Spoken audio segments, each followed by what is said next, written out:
Your world champion Tampa Bay Buccaneers are getting back at it today. Tom Brady showing up to mandatory minicamp.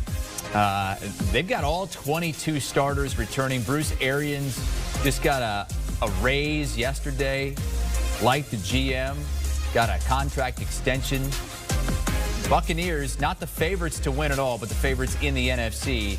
Only the Kansas City Chiefs have better odds at 5-1, which is somewhat surprising considering what the Bucs did to them in the Super Bowl. But the Chiefs do have that revamped offensive line, and many consider to be the best player in football, Patrick Mahomes, at the quarterback position. And there's a pretty big drop-off after those two down to the Bills and Rams and Niners. Let's go out to Tampa. Pete Prisco is standing by just off sight of the Buccaneers mandatory minicamp today. The story in Green Bay was Aaron Rodgers not showing up.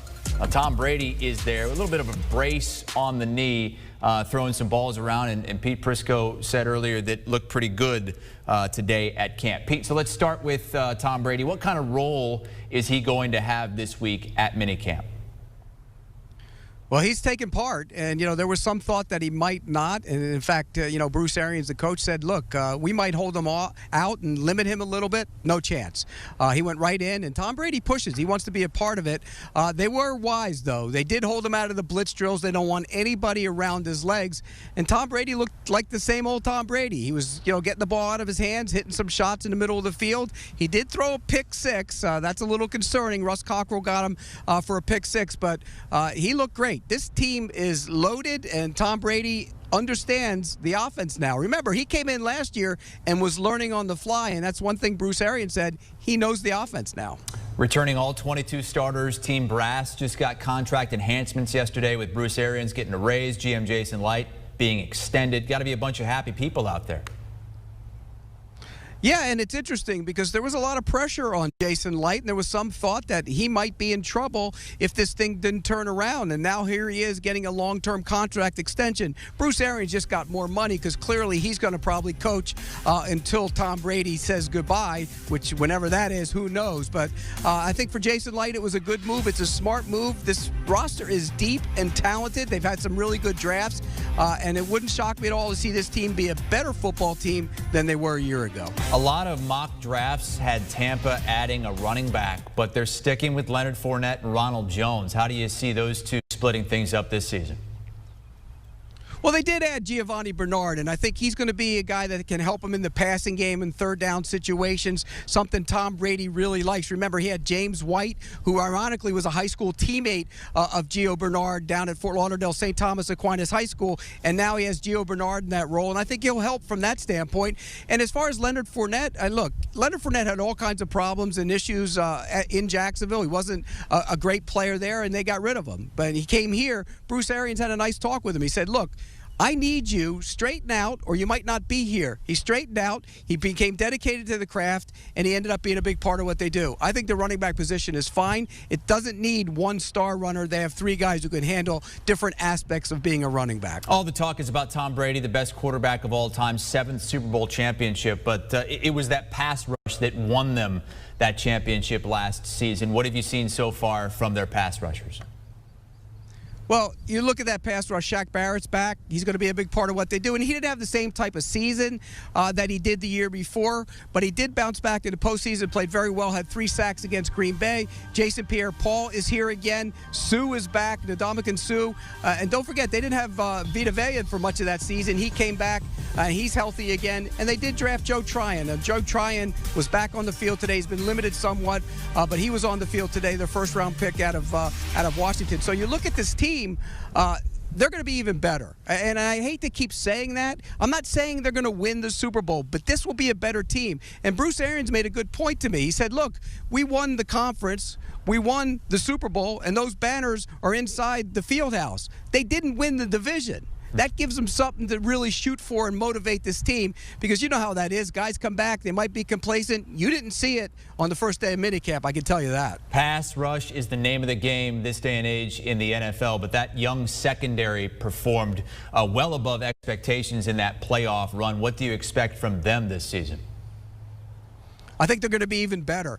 You know, that was one thing I said last year leading into the season. I said if the young secondary grew up, that was going to be a Super Bowl team, and they grew up. It took them a while, and you know, you hear that they had some long conversations with Todd Bowles, the defensive coordinator. He had to get them straight, and they understand the defense now, and Carlton Davis really became a force at corner. Jamal Dean played well. You know, in the back end, Antoine Winfield really came on as a rookie, and Jordan Whitehead's one of the most underrated players in the NFL. So you look at that secondary, they're going to be back again. This is a good secondary. They're going to be a year better, I think, from understanding what Todd Bowles wants from them. As you mentioned, they used their top pick on a linebacker, Joe Tryon. You said you saw him out there today. Which rookies do you think are going to make a big impact this season for the Bucs?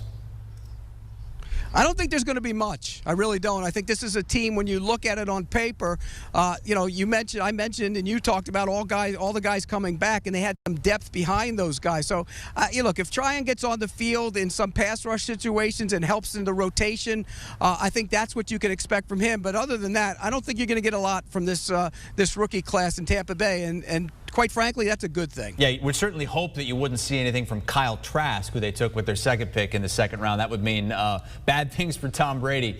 They returned all 22 starters, the greatest quarterback in the NFL, a defense that led them to a title, yet they aren't the favorites to do it again. It's the Kansas City Chiefs, the team they beat up in the Super Bowl. You mentioned not winning the division could be motivation. Do you think this is motivation as well, the fact that they aren't favorites to repeat? And the fact that, you know, it's hard to go back-to-back, Chris. I mean, you know, that's motivation enough. Tom Brady did it once, but it was a long time ago. Winning back-to-back titles is something that, you know, it's really a challenge for teams because everybody's gunning for you.